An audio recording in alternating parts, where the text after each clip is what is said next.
Hi, everyone, and welcome to episode 175 of the Medieval Podcast. I'm Danièle Cebulski, also known as the 5-Minute Medievalist.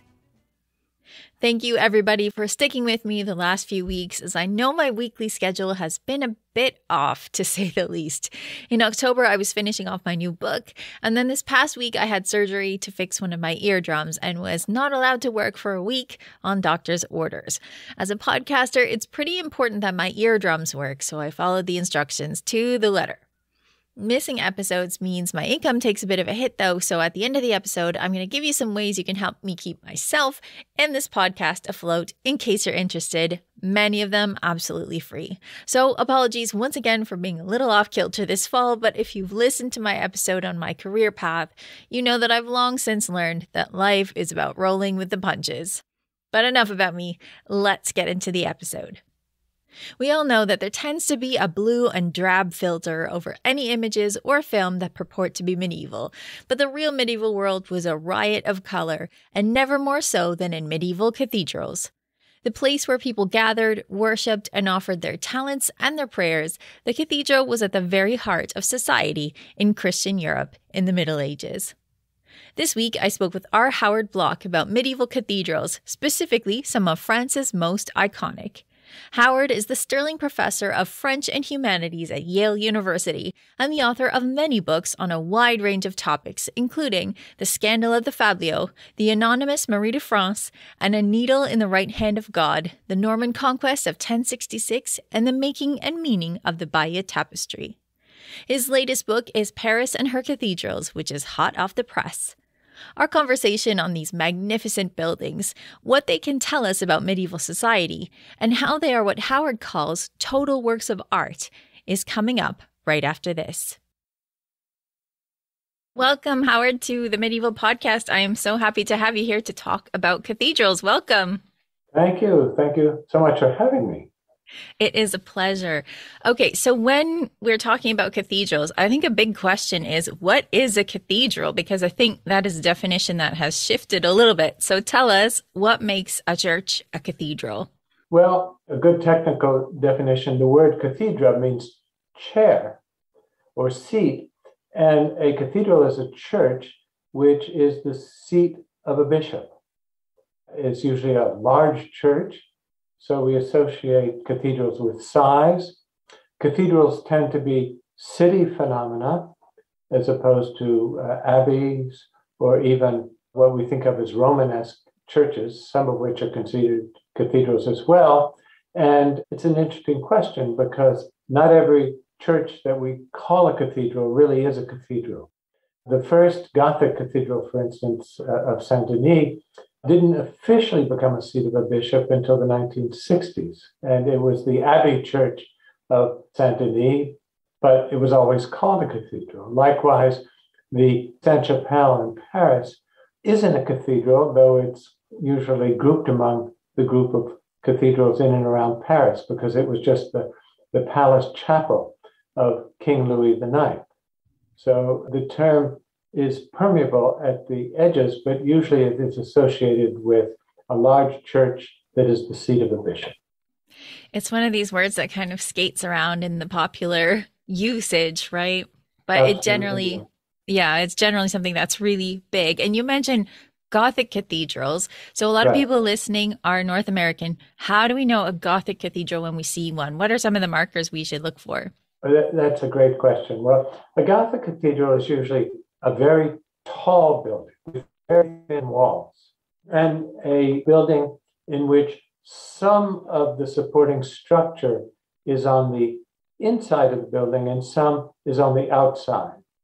Cathedrals, for example, with flying buttresses, which is a system to build that high because it allows the walls to be stabilized at the very top. And it allows one to also have very walls, often which are filled not with stone, but with glass, more specifically stained glass. And Gothic cathedrals came about as a phenomenon mostly in northern France and in England as a kind of succession to what were known as Romanesque cathedrals, which were usually very frontally positioned, very heavy buildings with very thick walls and very small windows, which are much darker inside than the Gothic cathedrals, which are great houses of glass, great engineering feats to allow us to capture the maximum amount of light that can come into such a high building. Gothic cathedrals are usually surrounded by sculpture of the type you see behind me. That is to say, sculpture which is attached to the building as opposed to being part of the actual structure of the building or incised somehow on the various arches and posts that we find in the building. Tons of sculpture and decoration in Gothic cathedrals. Usually some of the things associated with Gothic architecture are not only the flying buttress, and we can talk more about what that is, but the broken arches, as opposed to the old round Romanesque arches. The broken arch actually, as people discovered, allowed you to put much more weight on top of a broken arch than the rounded arch, which tended to sag in the middle, what was known as the old basket handle arches, the round ones that started to sag. Also associated with ribbing in the vaults, which are on the inside of the building, ribbing which allows greater structural strength, although some people argue that they're merely aesthetic.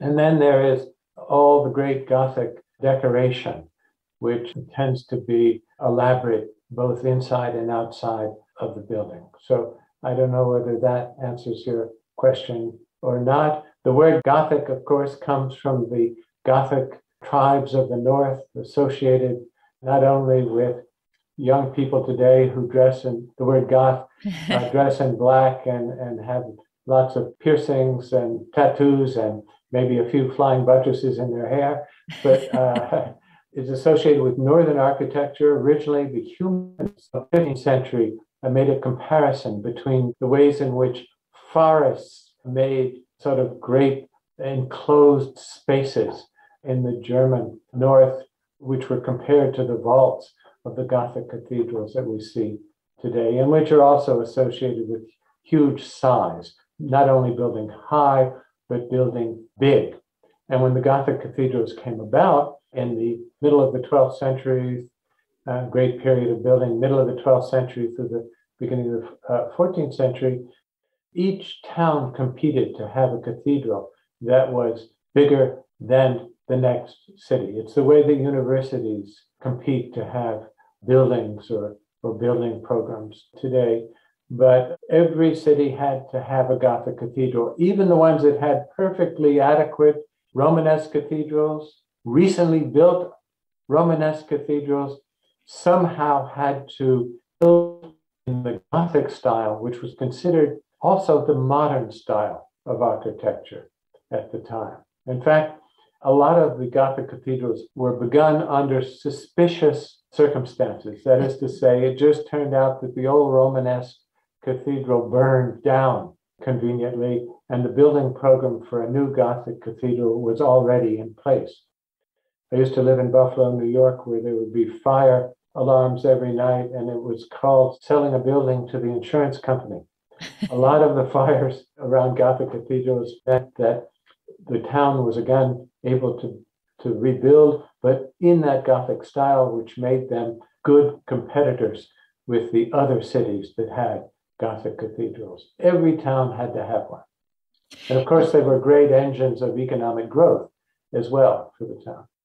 Yes, because there are so many artisans that need to work on a cathedral, especially of this size, and they're very fancy. When I think of Gothic architecture, it's pointy and it's fancy. That's right. It's very fancy. It's pointy. It's big. It's high, and it's also very colorful inside. Much less so today because of all the damage to stained glass. But unless you go in a cathedral like Chartres, which has so much of the original glass, or the Sainte-Chapelle, where the glass has been maintained and replaced in a pretty consistent way, you don't get a sense of the aesthetic experience of being inside of a Gothic cathedral, which really was a multi-sensorial total work of art, which overwhelmed the senses and was supposed to give you a foretaste of what paradise would be. Yes, you mentioned something in your book a few times called the cathedral effect. What do you mean by that, the cathedral effect? Well, I mean, often when you read what architectural historians or medievalists write about Gothic cathedrals, it doesn't take into account the sensual experience of the building, the emotional experience of the building, and the spiritual effect of the building.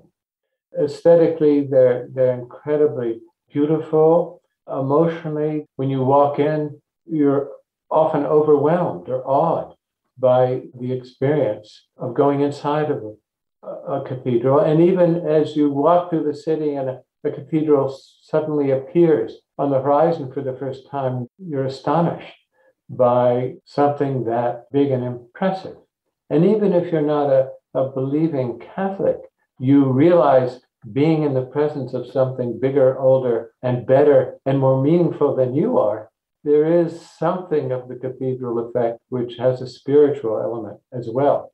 And it's not too different from when you go into museums and you encounter great works of art in a museum. You feel a kind of communication which may not be communion, but it is something. I don't quite know what to call it other than the cathedral effect.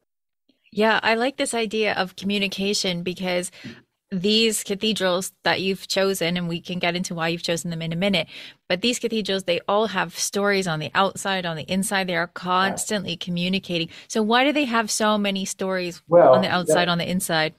That's such a wonderful question because, we think of our screens as the new media today. Well, the cathedral was a media tool in the High Middle Ages.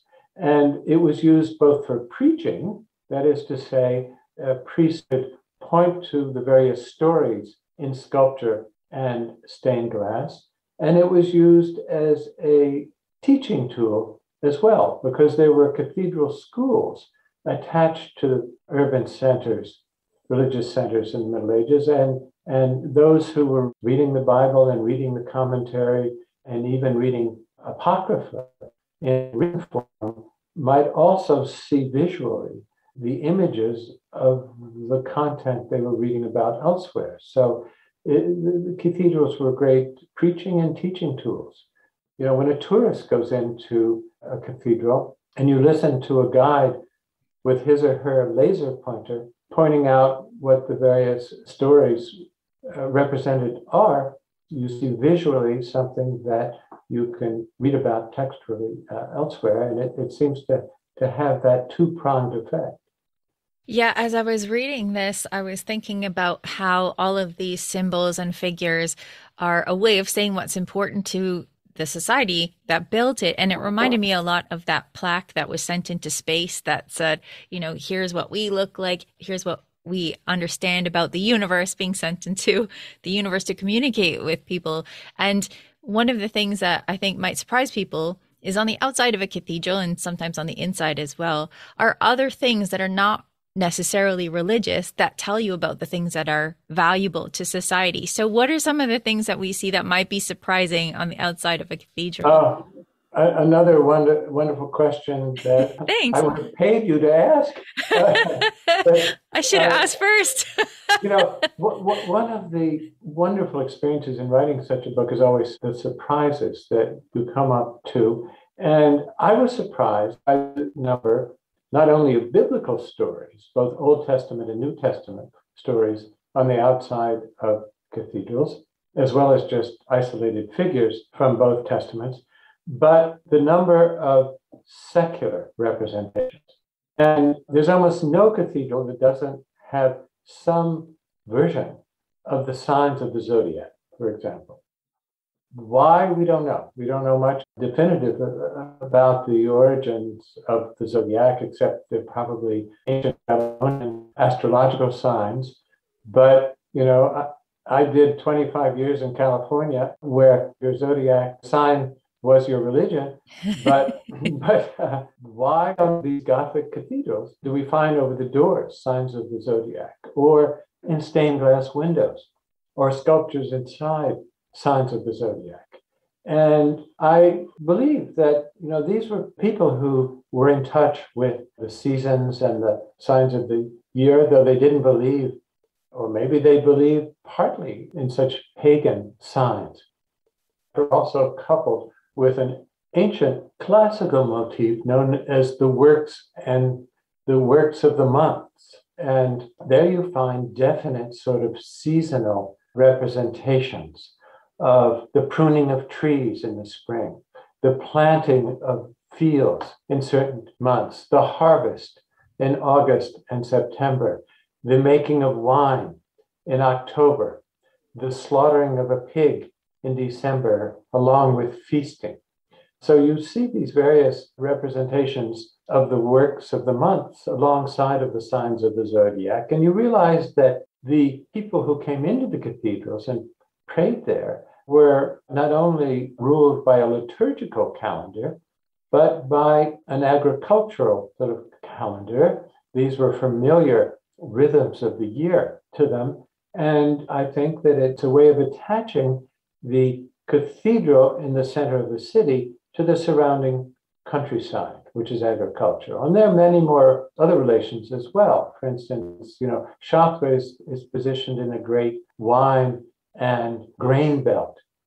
And, of course, you have the wine and the bread of the sacrament, but you also have a tremendous sort of economic input from the countryside to the building of cathedrals in the city from these two agricultural products. I mean, the stained glass makers of Chartres are obsessed by wine. And at every opportunity, they feature the making and the harvesting and the drinking and the liturgical use of wine. Even drunkenness, that in the Noah window, a good third of the Noah window is taken up by Noah's drunkenness, his planting of the first vines and his drunkenness. Right next to St. Lubin, who was a local saint, who became the wine steward of his monastery. And you see him using wine at the altar. You see an offering of wine coming in from the countryside to cathedral, the way that Nouveau Beaujolais arrived each year. There's a great link between the city space of cathedrals and the surrounding countryside, which is taken up with these motifs which aren't necessarily, strictly speaking, religious. Yes, I think that people may think today about signs of the zodiac, for example, as being oppositional to the church. So it's interesting to see them being worked into the art. And one of the other things I think might be surprising is there are a lot of pagan figures and pagan stories that are worked in as well. I'm thinking of Aristotle being represented, or Euclid, or I think it was in Chartres where they have the labyrinth that used to have a plaque that was explaining Theseus and the Minotaur. Yeah. Chartres has a labyrinth, as does Amiens. These are two of the surviving labyrinths in the center of the naves of cathedrals. Apparently there was a plaque at the center of the labyrinth in Chartres which referred to this ancient myth of Theseus and the Minotaur. And yet people have tried to interpret the labyrinths in terms of the symbolism. You start at the outside and you work your way in. As if you do it on your knees, it can be a kind of virtual pilgrimage to Jerusalem, right?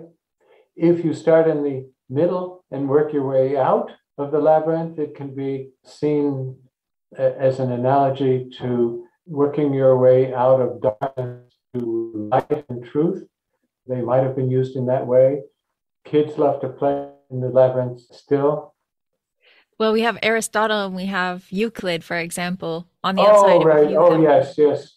On the western portal of Chartres, you have arts represented alongside of those authors, those authorities from the Middle Ages most associated with those arts. You have geometry in Euclid, where you have the art of dialectic or logic in Aristotle. You have the art of rhetoric with Cicero, who are each shown at their desks with wax tablets and pens or styli hanging on the wall behind them. You also have the representation of of music, possibly with Boethius, who wrote a treatise both on mathematics and music. So, what we sometimes don't recognize is the extent to which the cathedrals as religious monuments were also part of a great rebirth of classical and what we don't always think of as religious life in the 12th century, and what's all is part of what was known as the Renaissance of the 12th century, which is every bit as important as the Renaissance of the 16th century, maybe even more important, because it really is the rebirth of letters and what we think of as classical learning and of science, without which the cathedrals could not have been built, couldn't have been built without geometry and calculation, at least the Gothic cathedrals, which weren't just pilings of lots of stone on top of each other in order to stand up. So Euclid returns to Europe via Spain and then Latin translations 20 years before the first cathedral. And I don't think that can be an accident. Yes. I mean, one of the things you mentioned in the book is people are measuring cathedrals with lasers, for example. Yeah. And this is really helpful when they are starting to maybe show some signs of wear and tear, especially helpful in the reconstruction of places like Notre Dame in Paris. So you can see the geometrical perfection of these cathedrals, which is really amazing when you're thinking about people using string instead of lasers as they're building. Well, they were built without a single measurement. That's what's fascinating. So they were all done with ratios, laying out the footprint of the cathedral using a piece of string tied around a post in the ground and laying out ratios, which we're just now, by taking very accurate measurements, sometimes with lasers, discovering really we're as close to things like the golden mean as one can get. So we're just discovering some of these things now. And Andrew Tallant, who alas is no longer alive, he died very, very young, and Stephen Murray went into various cathedrals, Amiens especially, and Notre Dame, with an extraordinarily accurate camera, a Leica camera, I think it's either Leica or Zeiss, which took billions of measurements of points back and forth. And so they have measurements of the inside and the outside of Notre Dame to the millimeter. And I assume are using that with the reconstruction. Yes, I think that was an amazing bit of forethought that was perhaps intentional and perhaps subconscious, trying to figure out these ratios, but also some really important information that can be used now to reconstruct Notre Dame. Right. And they discovered things like, the pillars at the transept crossing in Amiens, they're leaning in like that 10 centimeters, which somehow has to be corrected. Yeah, I don't envy the engineers who are going to be working on that. No, but luckily the French are willing to invest in what used to be religious, but now are considered cultural or historical or national monuments. Right. And speaking of national monuments, you've chosen 6 of France's most iconic cathedrals. Why did you pick these 6? Well, to be quite frank, they're the only ones I really know about. They're the ones who I could have picked Beauvais, but Beauvais was never really completed. And there's so much there which isn't medieval, but is Renaissance. That would have been the 7th candidate. But these are the cathedrals also that have been maintained over the years. A number of cathedrals, still show the damage of the revolution and have not been maintained. They're not on the beaten track. They're not so familiar to people. So I picked these 6 both because I knew them best, and there's been a lot written on them, and they've been maintained and are in the best condition. And frankly speaking, I just think they're the most interesting. I think that's fair. I think that there's not enough emphasis perhaps on following the scholarship that just really lights you up. Right. No, exactly. And I try to show in my book that the love of things is an important element in appreciating the cathedrals. And so I wrote about what I loved. A number of years ago, a medieval publication in France asked, 200 medievalists why they became medievalists. They asked me, and I said, "Ça me plaît." I find it pleasing. And so, it's true, you've got to love what you do and study, or else you can't interest others in it, and eventually you'll just want to slit your throat. Not to put too fine a point on it, right? Right. Okay, so let's dive into some of these cathedrals specifically. You start with Saint Denis. Right. Why was this one important to you and to the book? Well, it's considered to be the first. That's one reason why I picked it. And it's always the question, where do cathedrals come from, is important. And this was, I think, an excellent place to begin. I also started with Saint Denis because it's the only cathedral, the beginning building of which we have a record of through the wonderful books that the Abbot Suger left. There's always a pleasure putting words together with images, and it was easy to do that because we have that record. It's a unique sort of record of cathedral building in the High Middle Ages. And I also was interested in Saint Denis because it's so connected to the rebirth of the French state and state building and kingship in the 12th and 13th centuries. I also was interested in it because it's the burial place of French monarchs, even so much so that, and that continued, that Napoleon's first idea of where to be buried was in Saint Denis. In fact, he wanted to be buried with the French kings before the idea of putting him in the Pantheon. And excavating a tomb for Napoleon was one of the ways in which the old Roman burials underneath were discovered. It was originally a burial place in Gallo-Roman times, 4th and 5th centuries. So I was interested in the deep dive into history from Rome. There's a Romanesque church which was first built there, and the Gothic church was built on top of that. So that deep dive into classical and medieval history and a presence even today was what first attracted me to Saint Denis. And the story of Saint Denis is also such a fascinating story of the martyrdom in the 3rd century. Saint Denis, who had his head chopped off on the hill, Montmartre, which is the Hill of Martyrs, and then picked it up and walked all the way to Saint Denis, where he was buried. While reciting prayers, it's one of the great, it gets you into relics and miracles. You can get it almost anywhere from Saint Denis.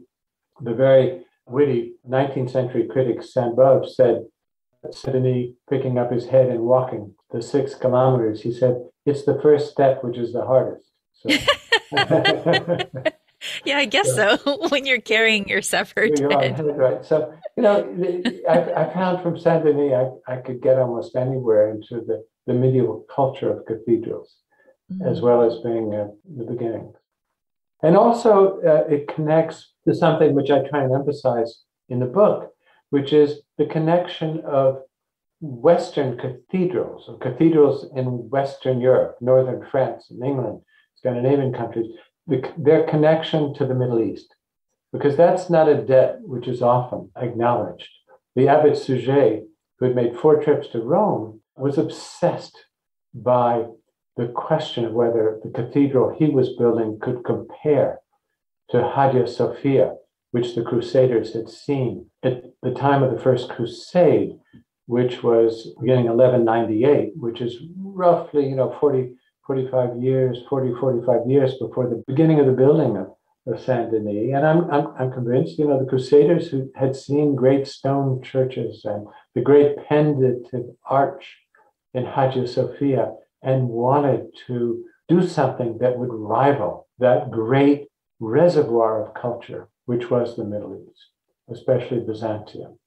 And Suger would question pilgrims who had been to the Middle East as to whether the treasures in Saint Denis and the building itself could compare with Hagia Sophia. So he had what you might think of as cathedral anxiety about, what people had seen in the Middle East. And a lot of the motifs, a lot of the decoration have a Mideastern origin. That's one of the things I tried to emphasize in the book. So, I was able to lay the whole egg with Saint-Denis and then move on from there. Yeah, well, I like that because I think that seeing these cathedrals that are so well established by this point in history, it feels like they've always been there. But of Right. course, there is an origin to them. And it's really interesting to see how they pull from different cultures and different places and times, because many of them are built on sites that were already holy to previous cultures. And now they're site of a cathedral. Right. Early Roman style churches replaced pagan shrines that were replaced by Romanesque churches that replaced by Gothic churches. Mm-hmm. And they were not only, is there a whole layering of what's still essentially there in terms of the Gothic structure, but these cathedrals have had histories since their initial building. They're never completed. The great restorer of cathedrals, Eugène Emmanuel Viollet-le-Duc, says that, cathedral is a living organism. It continues to grow. And we have a good example today with the Notre Dame fire. We wondered for a long time, were they going to rebuild in the style of what was there before the fire? Were they going to use all kinds of new building materials, new designs, that some of which looked like Captain Video's spaceship and hideaway, or a Gucci stained glass roof? And the decision to rebuild in the style of what was there before the fire really is a decision to root the cathedral in its 19th century version, rather than what was there, strictly speaking, when the cathedral was, I don't like to say completed, but sort of in its first incarnation at the end of the 13th century, having been started in 1163. Yeah, I think Notre Dame is a good example, because one of the things people find so iconic about that cathedral is the gargoyles and the chimeras, and those are not actually original, are they? No. Well, the rain gargoyles, a lot of them were original, but the chimera, these phantasmatic animals on top of the roof structure, are the pure invention of the 19th century, and especially of Viollet-le-Duc. They have very little to do with the Middle Ages. This evolution is something that is it's a part of cathedrals to begin with, because these are meant to be living buildings where people go and worship. They're not meant to be monuments necessarily, or static, are they? No, I mean, they're meant to seem alive.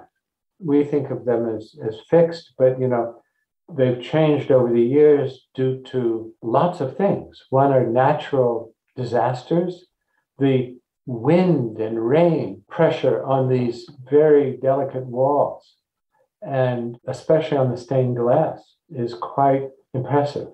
And there have been all kinds of simulations in wind tunnels to try and calculate what these forces are. But, even though the original gargoyles, some of which are used to be piled up, I don't know where they're now, behind the building, you can see the effects of wind and rain on stone.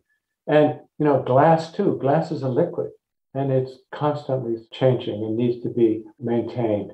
And lightning struck the North Tower of Saint-Denis, along with some storms in the 1830s and 40s, and they had to take down the North Tower, which still hasn't been replaced.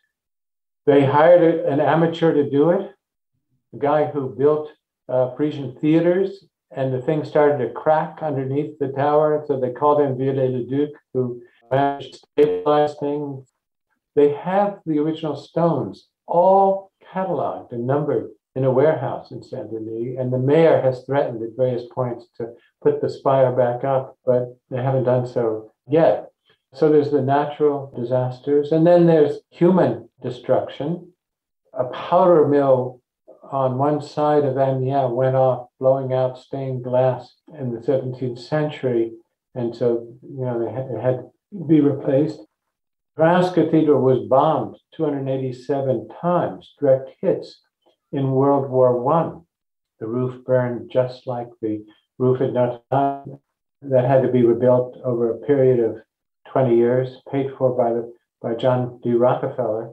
That's why the street in front of Reims is called Rue Rockefeller. And then the revolution, the anger of revolutionaries in 1789, the aftermath of 1789, mostly the Reign of Terror, 1792 and 3, provoked lots of intentional damage, knocking down sculptures that could be reached and other kinds of damage. Men went into Saint-Eustache in Paris and shot out the stained glass windows with shotguns. And then there is human stupidity, which I consider stupidity, aesthetic stupidity, for example. At the time of the Enlightenment, many of the canons of churches thought that there wasn't enough light in the stained glass windows, which were rather more dense, and replaced it with clear or transparent grisaille, gray glass, which of course lets in more light, but really damaged forever the cathedral effect. And then there's the Notre Dame fire, the source of which we still don't know. Was it someone who dropped a cigarette on these 800-year-old timbers when they were working on the roof? Was it an electrical short? I think that whoever is responsible for the forensics and finding out what started it has made an effort not to find out. They don't want to know. It could be so dangerous to actually pinpoint blame for that, I think. That's right, yeah. Yeah. But, and then, of course, all the cathedrals have to be rebuilt. And not always with the original materials. In the case of Notre Dame, they're going to use oak trusses and frames underneath another lead roof. And it's not always the case. They put an iron framing under the roof in Chartres in the 1830s after a roof fire. And after World War I and the Reims bombing, there was a shortage of timber because so much building was going on in northern France, and there was a labor shortage as well. So they designed a series of reinforced concrete trusses that are held together by wooden pins. That's worked as well. But, wood is as good as anything because, a roof that lasts 800 years doesn't owe anybody any money. Well, I think all of these examples really show how lucky we are to have such living monuments to this past, to these ideas. I think that they are definitely amazing things to visit. I've only visited a couple of these, so I will have to put more on my list. But before we go, I have to ask you, do you have a favorite of these 6 cathedrals? Yes. Tough question. Okay, you got one. All right. What is it? Oh, my God. Well, I like Saint-Denis for its initial qualities, and I love Notre Dame for the way it's situated in the city and for the sculpture all around it. I love Chartres for the stained glass, the original stained glass, which is there, and just the feeling in being in that vibrant, blue, buzzy atmosphere. I love the Sainte-Chapelle for being such an incredible house of glass and all the intricacy of the stories which are told in its amazing high windows and the way it's squunched right into the city of Paris. I love Amiens, which Viollet-le-Duc called the Parthenon of cathedrals, for the great wedding cake of sculpture all up and down it. And I love Reims for its history, kingship, royal coronation, and that's my favorite. It's like asking a parent, which is your favorite child, or asking if you're going to lose 4 fingers on your hand, which one would you like to keep? Yeah, but that's when you get the best answers. It's a funny thing. The more you know about something, the more you appreciate it, and it makes it hard to choose a favorite. When I go into a restaurant, I want to eat every dish on the menu. Yes, absolutely. There's something redeeming about every dish on the menu. Well, I think that you've inspired that love of cathedrals in all of our listeners. I know people are going to be itching to go to France as soon as they can and see them. Good. So, well, I urge them to buy a copy of my book. They don't have to read it. They don't have to read all of it, but do buy it. And on that note, thanks so much for joining us, Howard. Thank you so much, Danièle, for having me. To find out more about Howard's work, you can visit his faculty page at french.yale.edu/people/r-Howard-Bloch. His new book is Paris and Her Cathedrals, and it's available now. Before we go, here's Peter from medievalist.net to tell us what's on the website. What's going on, Peter? Hey. Well, on the website, we've had a few nice articles. Oh, by the way, welcome back. Thank you. Thank you. Good to be back. In your absence, there's been many articles on the website. The one I think the most fun is Yov Tarosh, and he asks, are Icelandic sagas just like sleazy tabloids?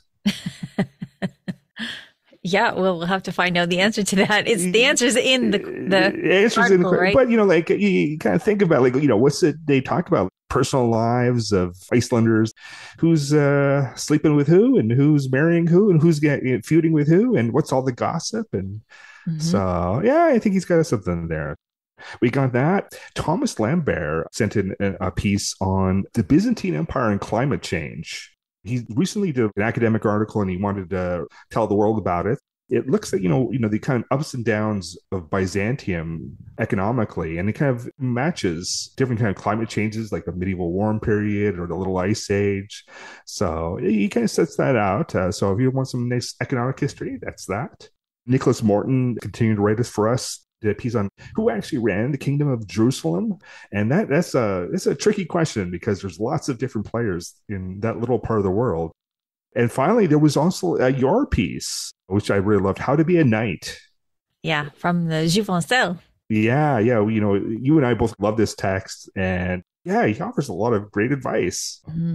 So thank you for that. So that's all on the site. Plus, we get like tons and tons of news.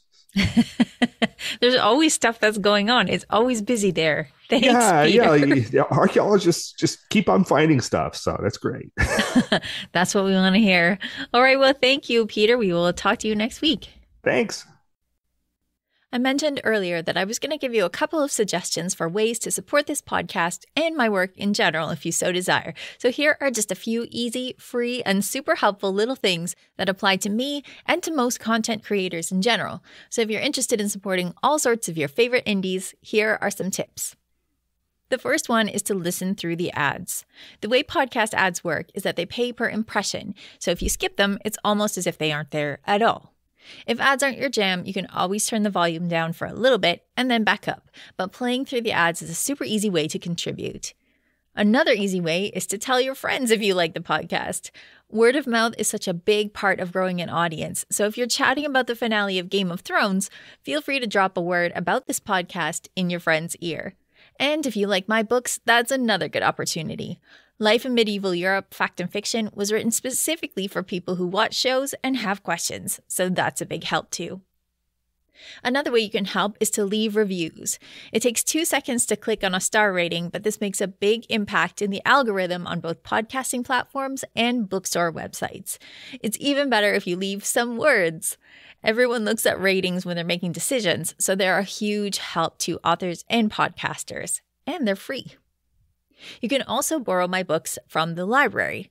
The library has to buy the books, which benefits me, but also here in Canada at least, I get paid a tiny amount when people borrow them. So borrowing a book or asking your library to stock a copy are both free ways to really help authors like me out.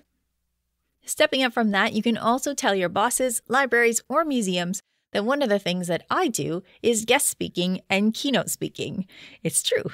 So if you want to have me visit your workplace virtually or in real life to convince your HR department that working like a monk is healthy and will lead to a better life for everyone at your company, also true, feel free to send them to my website at daniellesabelski.com. This is still free for you, but it allows me to earn paid speaking gigs and to spread the word about history far and wide. Moving up again are the paid options. You already know that medievalist.net's Patreon has a bunch of tiers that give you options for subscriptions or just support, and Patreon is a big help for this podcast. To be a patron there is to support medievalist.net, which encompasses all of their work and writers, which includes my work. So patreon.com/medievalist is an easy way to keep support going and support other contributors at the same time. If I've done something that you think is particularly spectacular and you want to show your appreciation to me directly, you can always drop some cash in my Ko-fi account, which works a lot like an online tip jar. The idea is that you basically buy your favorite creators a coffee, but you can set the amount yourself. I am very, very grateful to the people who were generous on coffee when I lost my dog George in the spring. If you're interested in buying me a coffee sometime, that URL is ko-fi.com/5min-medievalist. Finally, there's the stuff that I make for you, including books and PDFs. Authors in general get the highest percentage of royalties for self-published stuff. So for me, that's the 5-Minute Medievalist and my PDFs. Then audiobooks, then ebooks, and finally paper books. I didn't write these for the royalties. I wrote them because I love to share knowledge. But buying books helps me out by raising my profile at bookstores and collecting royalties over time. So with the holidays coming up, I hope you'll consider one of them as a good gift for you or for someone else. There are a few other things that I plan to offer soon on my website, daniellesobolski.com/shop, including signed book plates so that you can have your own autographed copies of my books no matter where you are. So stay tuned on that front, and I'll let you know when that's ready to go. I hope that this long bit of transparency shows you a little bit about how Life as an Indie Historian works and gives you some ideas on how to best support the content creators that you love, including yours truly. If nothing else, I want you to know that I'm truly grateful that you're here and that you're listening. That's something that absolutely makes my day every single day. For everything from cathedrals to cathars, follow medievalist.net on Facebook or Twitter @medievalist. You can find me, Danièle Sobolski, on social media at 5min-medievalist or 5-minute medievalist. And you can find my books at all your favorite bookstores, where you can get hold of How to Live Like a Monk, Medieval Wisdom for Modern Life, in hardcover, ebook, and audiobook. Our music is Beyond the Warriors by Guy Frog. Thanks for listening, and have yourself a spectacular day.